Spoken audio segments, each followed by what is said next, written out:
sisi tersebut dan teman-teman semua, tanpa berlama-lama lagi pesawat di gurun yang tandus akan siap berangkat, dan ini dia The Last Miramar di PMGC Season 0 untuk kalian semuanya.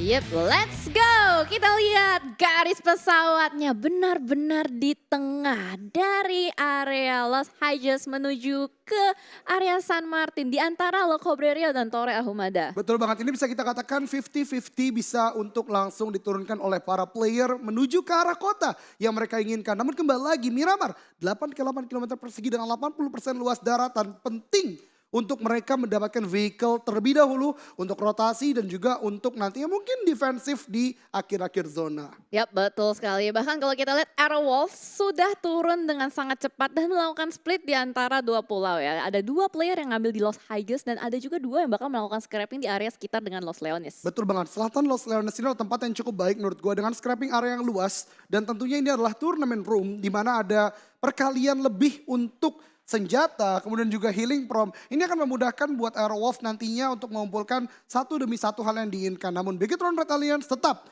menuju ke arah Central Business District-nya nih dari Miramar, yaitu Pecado. Ya, ibu kotanya Miramar masih dipegang sama Bigetron Red Alliance pastinya. Dan kalau kita lihat juga dari semua tim, banyak sekali tim yang melakukan split. Contohnya kali ini Navi. Cukup berjauhan loh, dia ngambil area itu yang oasis-oasisnya di Miramar. Betul banget, udah tidak lagi di La Cobreria doang ya. Dan yang menjadi menarik tadi adalah teman-teman sempat memperhatikan salah satu aset kita, the top 5 fraggers. Salah satunya dari Bigetron Red Alliance, ada Zaxi, ke bawah. Ada Zuxi di sana. Tapi ini dia Pecado, tempat yang paling tengah di mana teman-teman semua mengetahui high tier loot ada di sana. Teman-teman dari Bigetron akan bisa memantapkan lootingan yang mereka inginkan. Dan Liquid lagi dan lagi bermain di roster utama dari Bigetron Red Alliance. Berarti hari ini Liquid udah main terus ya, Microbay belum main ya hari ini ya? Betul banget, Liquid sepertinya bermain di seluruh map walaupun nanti bisa belum tahu ya di map terakhirnya. Namun teman-teman perhatikan bagaimana kokohnya Nova XQF menjadi satu-satunya tim nih Jelly yang sudah mendapatkan angka 3 di depan seluruh total poinnya, 301 kali ini. 301, ini Bigetron Red Alliance kalau misalkan mau nyusul Nova dia butuh ngumpulin 60 poin lebih. Agak sulit sih sebenarnya. Kalau kita mau ngomongin realistis ya, kalau kita ngomongin realistis di dua map ngumpulin 60 poin, kemungkinannya itu 10% gitu gak sih? Iya, less than 30% lah ya. Tapi kembali lagi tidak ada yang tidak mungkin. Walaupun pada akhirnya kita doakan bagaimanapun hasilnya kita dukung. Karena untuk sampai ke titik ini saja perjuangan yang sudah dilalui itu tidak mudah. Seluruh kasta permainan PUBG Mobile sudah dilakukan, baik itu untuk Bigetron Red Alliance dan juga Aerowolf Limax. Jadi buat teman-teman semua di kolom komentar biar kita makin semangat, semakin malam tidak menyurutkan semangat kita. Jangan lupa dong, drop down your comment, Indo Pride, BTR Win dan juga Rising Wolf. Yap, betul sekali. Dan buat teman-teman yang pengen ikutan giveaway-nya juga masih terbuka ya untuk yang viewers milestone. Kalian bisa melakukan ketikan-ketikan hashtag PMGCX1+ buat yang pengen ikutan giveaway viewers milestone. Betul sekali. Namun kita kembali lagi ke game. Nah ini dia yang tadi sempat dimention oleh Jelly di mana Matic menjadi satu-satunya player yang mengarah ke bagian Oasis di bagian utara sana. Sedangkan ternyata ketiga player Navi masih tetap kekeh di bagian La Cobreria. Walaupun kita lihat zona lebih mengarah, lebih condong ke bagian timur. Impala dan juga Puerto Paraiso menjadi dua kota besar kali ini nih Jel, yang tidak didiami oleh player manapun. Ya betul sekali, mungkin karena juga dari posisinya yang sangat jauh dari garis pesawat yang membuat para player nggak mau wasting time terlalu banyak ya kalau misalkan mau ngambil Puerto ataupun Impala. Betul banget, namun di tempat lain Los Leones, salah satu kota yang paling besar yang ada di Miramar kali ini lagi dan lagi ditempati oleh dua tim, A1 Esports dan juga Konina Power. Kalau kita membahas Los Leones, tempat ini cukup tricky dengan banyaknya compound. Tidak memudahkan para tim untuk langsung bersinggungan satu sama lain. Terlebih ini udah hari terakhir, maka daripadanya mereka sudah saling mempelajari bagaimana pergerakan dari KP. Begitupun KP ke arah A1 Esports. Namun tempat-tempat lain juga masih banyak yang melakukan lootingan di bagian luar. Entah akankah ada permainan untuk menuju ke arah sentral lagi? Karena 4AM gue lihat udah mulai bergerak nih Jelly. 4AM udah mulai bergerak, tapi kayaknya mereka bakal memainkan sedikit late rotation juga. Dan sementara kalau kita lihat dari Los Leones ya, selama A1 dan KP berada di Los Leones, mereka looting. Gak pernah gue sekalipun ngelihat mereka knocking down satu sama lain. Ini halnya sama seperti kalau misalkan tim-tim Indonesia bermain di PMPL ya. Wah. Kan dimana ada 3 tim yang selalu ngambil area Los Leones. Dan mereka tuh gak pernah bersinggungan satu sama lain. Jadi kayak emang udah mempelajari banget seberapa besar bagian-bagiannya kota Los Leones. Bukan berarti mereka timing, tapi itu namanya lebih ke arah sedikit mungkin insting lah ya. Betul banget, dan menghindari pertarungan di awal-awal circle. Karena atau kehilangan 1 atau 2 player di awal-awal itu bisa berbahaya banget. Dan gue setuju sama Jelly, kayak kalau kita tarik ulur lagi sejarahnya dari PMPL Season 1, Season 2, dari kita lihat mulai ada Dunia Games di sana, kemudian sampai ke Onyx, Alter Ego yang bermain di bagian Los Leones. Itu yang menjadi menarik ya, karena dengan banyaknya kompon ternyata bisa menjadi faktor lain agar tim yang ada di satu lokasi tidak langsung bersinggungan satu sama lain. Ya bener banget, itu dia tadi. Jadi emang udah banyak ya historical path yang kita lihat juga, dimana tim-tim itu sebenarnya nggak sampai copy paste gitu loh. Tapi lebih ke arah yang kita selalu bahas juga, amati tiru modifikasi dan cocok-cocokan kembali dengan gameplay atau style dari setiap tim. Dia kayaknya mau ngetes tuh pokoknya bisa dirubuhkan atau enggak. Betul, dan kalau teman-teman perhatikan itu adalah satu-satunya skin Merado. Selain Golden Merado, jadi mungkin dengan skin itu bisa menemukan pohon, tapi ternyata tidak. Skin tidak menambah kekuatan mobil kalian karena game ini tidak pay to win. Skin tambah damage ya kan Tidak. ya. Skin tidak nambah damage, dan juga kita lihat dari Clash Digital Athletics sudah mulai iring-iringan untuk melakukan rotasi lanjutan.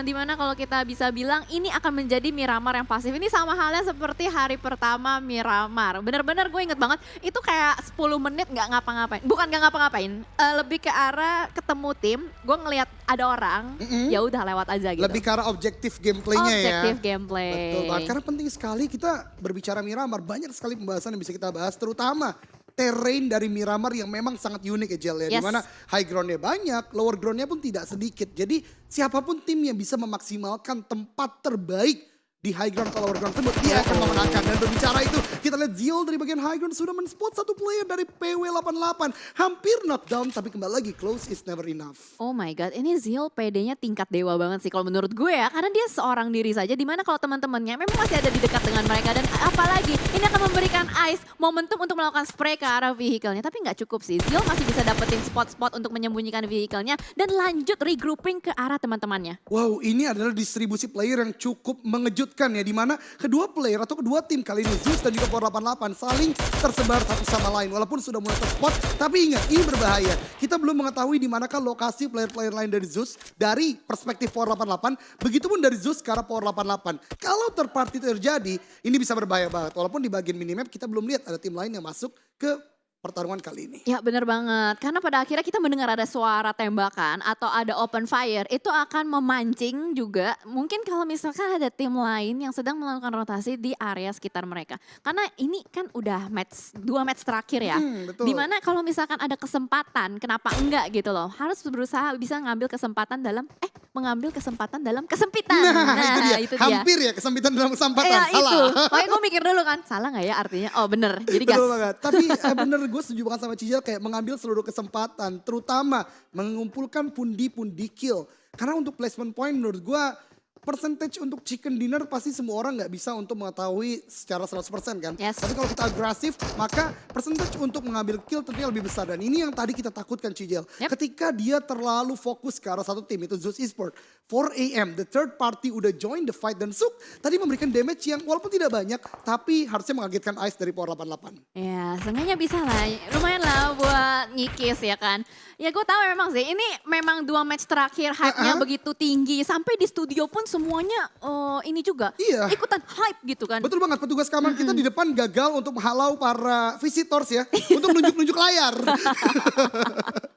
Halo Bro Pasta dan Bro Wolfie ya, tolong ya dikondisikan. Luar biasa, dan berbicara pengkondisian, lihat 4AM sudah mengkondisikan tempat yang sangat baik untuk mereka regroup. Karena tadi kita lihat udah ada satu orang di bagian belakang yang memberikan informasi, yuk masuk ke arah bagian high ground El Azhar. Dan kalau bisa kontrol ini, masuk dari utara di bagian timur Cijel, itu kosong banget. Kosong. Dan kayaknya kalau misalkan ada yang ngambil area timur untuk sementara, itu bisa mereka nambahin waktu untuk survival time-nya supaya bisa survive lebih lama lagi. Betul. Oke, dan kita lihat juga kalau misalkan tim-tim lain udah mulai bergerak secara beriringan, secara bersamaan, dan emang di bagian utara yang paling padat sih, Doge. Iya betul banget, utara ini menjadi tempat yang massive players datang dari sana. Namun buat tim yang sudah menyadari hal itu, karena tadi kita lihat ada beberapa suppressing atau tekanan yang diberikan oleh satu tim ke tim lain dengan cara menembaki jalur rotasi mereka. Harusnya mereka sudah mulai berpikir ke arah manakah kita harus bergerak kali ini. Dan berbicara tentang suppressing fire, kita lihat dari Yuhai. Setelah game sebelumnya dia menunjukkan performa yang luar biasa, berpindah dengan tim Secret Jin melawan Konina Power di mana Kengzo sudah knockdown di tempat tersebut. Yap, dan kali ini tim Secret Jin sudah mulai mengamankan area low ground-nya. Masih ada waktu untuk melakukan revive terhadap kawannya, dan Cosmos akan buying time dengan lemparan granat yang pertama ke arah dalam. Tapi nggak cukup untuk menumbangkan salah satu player dari Konina Power. Betul banget, rumah dewa di open field ini adalah merupakan choke point yang sangat penting jika lo ingin mengkontrol bagian selatan sampai ke tengah dari Miramar atau zona kali ini. Tapi kita lihat stalemate masih terjadi, player-player dari tim Secret Jin masih menunggu di bagian broken wall. Tapi kita berpindah lagi ke arah tim Secret Malaysia. Need-nya connect dari Yuhai Boy ke arah Solke. Dan lihat sebuah follow up sudah terjadi, Rex sudah mendapatkan informasi. Ada satu player yang knockdown di dalam rumah panjang. Namun Lovazin masih bisa menjaga dengan cukup baik sejauh ini. Ya betul, granat kedua sudah mulai dilemparkan juga, tapi nggak ada efek apapun. Lovazin sudah mulai masuk juga, akan saling melemparkan granat. Itu persis ada di depan, ayo diganti senjata dan melakukan spray down ke arah depan. Berhasil menumbangkan dua player dari tim Secret. Shoulder pick yang luar biasa dari Lovazin, timingnya luar biasa dari Cook the Grenade. Mendapatkan dua player, dua tukar untuk satu, menurut gua luar biasa banget. Lovazin mendapatkan Rex dan Yuhai, tapi peperangan masih berlangsung. Konina Power close quarter combat dengan tim Secret Jin 2K. Cosmos menjadi last two man standing. Begitupun dua player dari Konina Power, Nate dilemparkan ke depan, belum bisa mendapatkan knockdown. Close quarter combat mendapatkan kembali lagi dari tim Secret Jin. The last man standing dari Konina Power, tapi Exter berhasil melakukan sebuah counter battle 2K. Last man standing, satu melawan satu, kali ini head to head antara keduanya. Ada sebuah vehicle explosion tapi belum bisa mendapatkan sebuah knockdown. 2K masih mencari, masih shoulder pick, tapi bisakah jump shot dilakukan? Exter mendapatkan kemenangan atas tim Secret Jin. Konina Power masih kokoh dengan 3 player. Yes, betul sekali. Masih bisa melakukan revive terhadap dua temannya. Walaupun harus kehilangan satu, tidak masalah. Satu ditukar dengan 4 untuk di circle kali ini masih cukup worth it ya, Eldoge. Ya setuju banget dengan Jelly, karena pentingnya kita masih mempunyai player-player untuk menghadapi late circle. Pentingnya utility ketika kita berbicara Miramar. Apalagi nih Jel, kalau nanti ada di open field. Yap, benar banget. Open field, dan here you go. Here you go. Ke bawah lagi. Dan ini dia RRQ Athena yang sudah mulai beriring-iringan juga ngambil area gudang. Sementara kita lihat dari tim Secret udah mulai rontok. Ini yang gue selalu bahas tentang tim Secret. Entah kenapa mereka itu tiap melakukan flash selalu saja terculik dan terculik. Dan ini membuat tim Secret itu memperkecil chance mereka untuk survive lebih lama lagi. Betul banget, tapi tadi ada sesuatu yang menarik. Yap. Karena sepertinya Footballist terjatuh dari vehicle-nya, terkena damage cukup banyak dari tim Secret. Raum di sana harus knockdown walaupun masih bisa untuk di-revive, dan tim Secret menyadari sebagaimana tadi yang menjadi kekhawatiran Jelly ya, mereka butuh untuk rotasi sekarang. Karena kalau ke cut rotation lagi nih Jel, kalau dengan 2 player ini berbahaya banget buat tim Secret. Bigetron Alien sudah mulai terpantau di depan sana dan meledakan mobil yang dihasilkan oleh peluru mafioso, menumbangkan seorang Ryzen. This is not good untuk Zuxi. Sangat tidak baik, seorang diri, open field, nggak punya siapa-siapa. Ini kalau misalkan mau di backup nih susah banget. Dia harus ada yang bisa ngenokin mafioso. Betul banget, dan kalau kita berbicara terrain ini ya, kembali lagi ini adalah unique terrain yang ada di Miramar, di mana off angle-nya terlalu banyak. Di bagian depan ada Alpha 7, bahkan satu udah melakukan rotasi karena bagian compound, dan lebih berbahaya lagi jikalau ada tim lain yang bergerak dari bagian belakang. Benar, bisa banget ke backstep ya, karena angle shootnya luas, bisa kebuka. Jadi kayak open banget gitu loh buat dari angle manapun, dari sudut manapun maksudnya. Dan sementara kalau kita lihat dari mafioso juga masih nungguin ya. Nungguin ya. Nungguin Zuxi, nggak bisa kemana-mana. Ini posisinya susah banget sih buat Zuxi. Dia kalau misalkan keluar dari lower ground ini kelihatan ditembakin sih pasti. Itu dia yang menjadi berbahaya. Bahkan Ryzen di sana kotaknya belum sempat di-loot ya oleh Zuxi, karena memang saking berbahayanya Mafioso. Sepertinya Zuxi udah mulai mendengar ada pergerakan yang dibangun oleh Mafioso dengan vehicle-nya. Namun kembali lagi, posisi dari Zuxi udah sangat sulit untuk bisa di cover oleh Luxi, begitupun oleh Liquid. Tapi kita berpindah di mana Abrupt Slayer dan juga A1 Esport sudah mempunyai compound masing-masing. Bahkan A1 Esport memanfaatkan sebuah gudang di bagian open field yang dimana biasanya ini adalah jalur rotasi dari banyak tim, Jelly.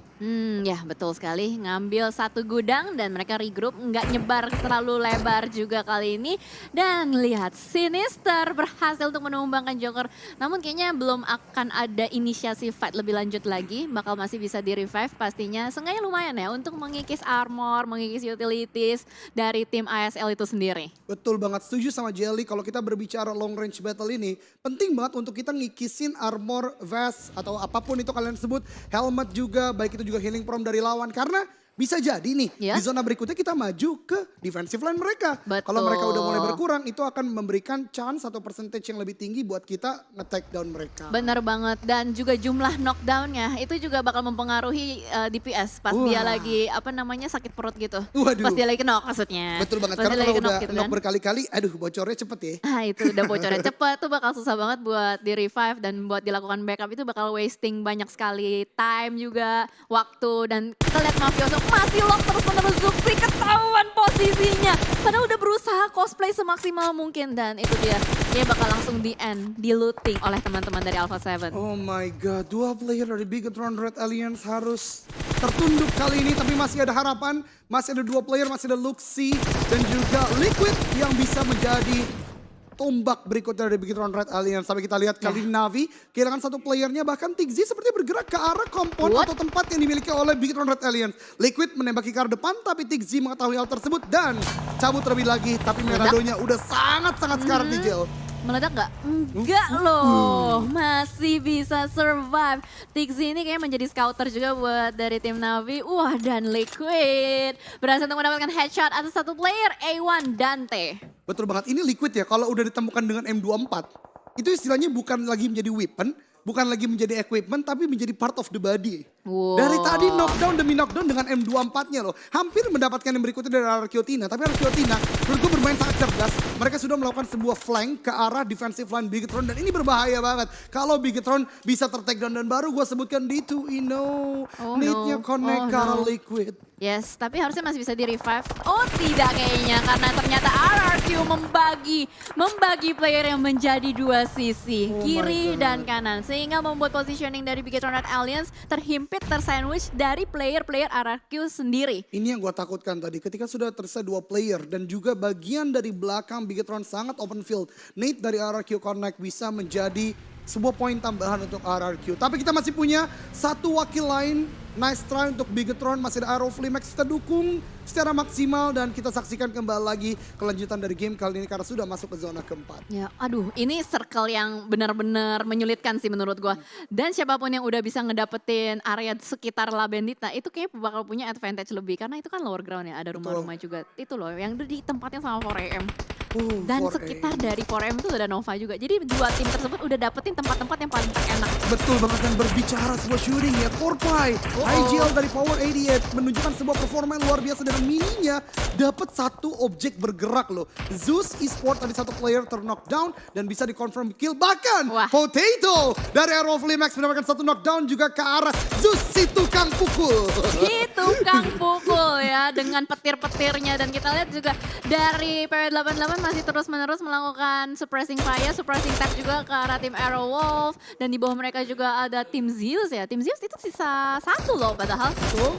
Sisa satu tapi terus-menerus diberikan banyak sekali peluru-peluru panas ya. 4AM santai aja ngeliatin mereka semua fight gitu loh. Betul banget, ini yang menjadi unique side dari 4M ya. Biasanya dia bermain agresif ketika mendengar banyaknya shooting gallery, tapi kali ini lebih memilih untuk menahan di bagian kompon dan menurut gue sangat wajar karena mereka masih berada dalam zona dan kompon itu tricky loh. Kalau kita commit push ke dalam bisa jadi ada off angle yang tidak tercover. Dan ini dia achievement berikutnya lagi dan lagi dari tim China. Deal damage sampai 10.000 damage. Parah boy tadi ya. Kayaknya Nova udah berapa kali deh dapat achievement. Ada yang revive juga, ada yang kills juga. Emang udah luar biasa banget. Mereka memang bermain dengan sangat maksimal. Dan sementara kalau kita lihat juga dari RRQ nggak mau bermain terlalu tengah. Mereka bakal nyicil sedikit demi sedikit. Circle-nya keluar dari area La Bendita. Ini akan menyulitkan beberapa tim yang ngambil area La Bendita. Tadi 4AM yang sudah cukup nyaman berada di dalam rumah. Mau nggak mau mereka harus merangkak mendaki bukit supaya bisa dapetin touchdown ke dalam circle-nya tersebut. Betul banget, dan ini termasuk untuk Airwolf. Kita doakan Airwolf bisa mendapatkan jalur yang terbaik ya, karena kita lihat sekarang Airwolf ada di bagian ujung dari zona, menandakan zona bergerak pasti paling cepat ke arah Airwolf. Oleh karenanya sebuah short decision making sekarang harus dibangun oleh Airwolf untuk masuk dalam zona yang pelan tapi pasti udah mulai ramai nih Jel, didapatkan oleh player-player lainnya. Yes, gue setuju banget. Dan kita lihat juga dari RRQ sendiri udah mulai membangun juga defensive area untuk mereka, tapi ini area yang bisa dibilang tidak terlalu bagus juga, di mana mereka memang sebenarnya ada di area yang cukup tertutup, tapi itu bisa banget di backstep dari tim Alpha 7 yang berada di belakang mereka juga. Betul banget, tuh, dan berbicara baru diomongin. Jelly, wow benar-benar cenayang Anda ya. Nate dari Alpha 7 connect ke satu player RRQ dan sepertinya akan cukup sulit untuk di revive karena masih banyak sekali gempuran dari tim Alpha 7 dan juga A1 Esports yang di depannya. Yap, dan ternyata PW88 sudah berhasil untuk mendapatkan area high ground juga. Bahkan kali ini dari RRQ dibombardir dari mana-mana, ada A1 juga yang membombardir mereka. Betul banget, jadi cenayangnya nggak cuma Anda ya, saya pun benar. Iya, benar. Yoi, tas dulu dong. Tas dulu, gak kelihatan sih di kamera ya. Tapi ini dia, oh my god.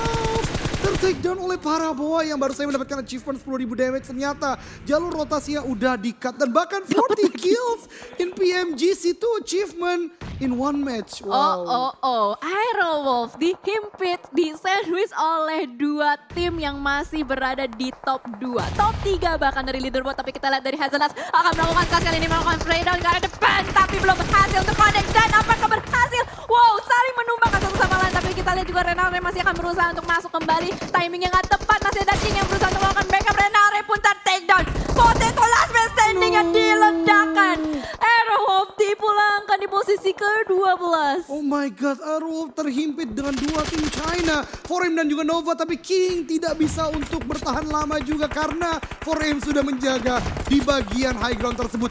Menanjak dari bagian slope, sekarang ada di bagian high ground, justru 4AM yang mendapatkan vision yang sangat luas, Jelly. Betul sekali, 4AM tuh dapetin banget timingnya dan jalur rotasi yang cukup enak dia bisa dapatkan. Dia bisa menjaga seluruh arah yang akan berusaha untuk masuk ke dalam circle, dan kali ini PW88 akan menjadi korbannya. Through the smoke, lagi dan lagi 4AM memangsa harimau dari Thailand. Inhuman, seorang Suk lagi dan lagi dibantu oleh teman-temannya. Lihat, sebuah setup yang dibangun oleh 4AM tidak tersentralisasi. Mereka membagi posisi yang sangat luas, mendapatkan vision yang luas. Bahkan PW88 yang sedianya masih 3 orang, kurang dari 1 menit terpentaskan semuanya. Wow, gila.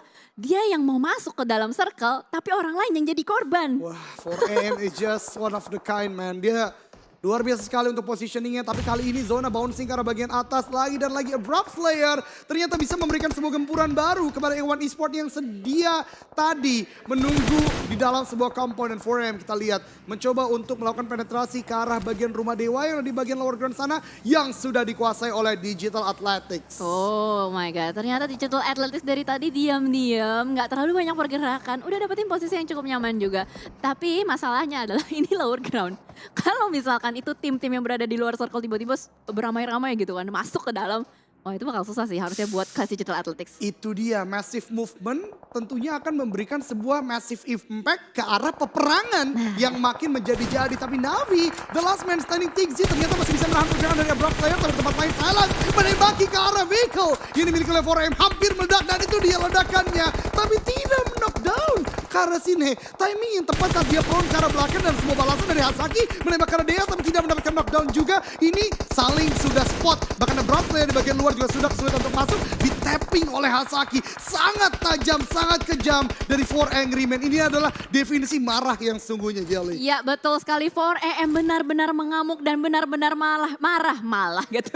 Marah kali ini. Dan Sinhe yang sudah tertumbangkan di belakang sana masih akan berusaha di revive. Masih juga Suk dengan kekuatan Prone Shot-nya mengcover temannya yang sedang melakukan revive. Betul banget, dan tidak hanya 4AM yang luar biasa. Tigzy, the last man standing dari Navi, bahkan masih bisa memberikan gumpuran yang luar biasa. Tapi berbicara gempuran, soulless. Benar-benar tidak ada jiwanya, tidak ada belas kasihannya. Knockdown karena 4AM, satu playernya tersungkur di tanah.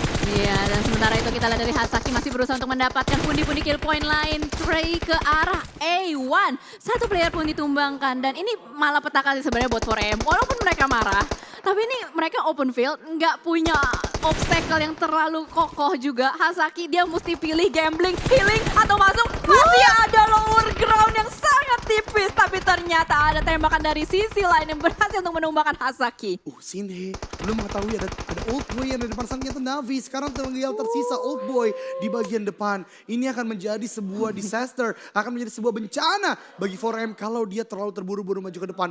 Dan kali ini teman-teman semua di zona ke-6 menuju zona ke-7. Ternyata A1 Esport yang sudah menguasai, bisa gua katakan 60% dari zona, Jelly. Wow, A1 ini bermain dengan sangat lepas ya. Baru kali ini gue ngeliat A1 mengamuk soalnya dari kemarin-kemarin belum terlihat performanya. Dan bahkan kali ini dari Sinhe hampir aja ditumbangkan oleh granat yang dilemparkan oleh kelas Digital Athletics. Betul, hampir on point tapi karena splash damage kembali lagi ada reduce damage ketika setelah update. Dari tempat lain ternyata Dea berhasil mendapatkan satu player dari A1 Esport. Navi bagi teman 4AM saat ini lebih memilih untuk menunggu, tidak ikut dalam pertempuran antara kedua tim ini. Dan kalau menurut gue ya, Dea sepertinya udah melepas kecurigaan kepada lokasi yang dimiliki oleh Sinhe kali ini. Benar, karena dianggapnya kayak kayaknya udah clear deh. Udah gue lempar molotov, udah gue lempar granat. Kayaknya nggak ada efek apapun. Sinhe masih bisa bergerak, masih bisa masuk. Old Boy seorang diri ini gue dejavu sama gameplay Miramar yang Old Boy sisa sendirian. Betul banget, dan jangan lupa bersembunyi dalam rumput juga play dari Ryzen. Tapi kita lihat Sinhe sebenarnya sudah mulai menghitung di manakah atau mengetahui letak dari player Dea, tapi terpot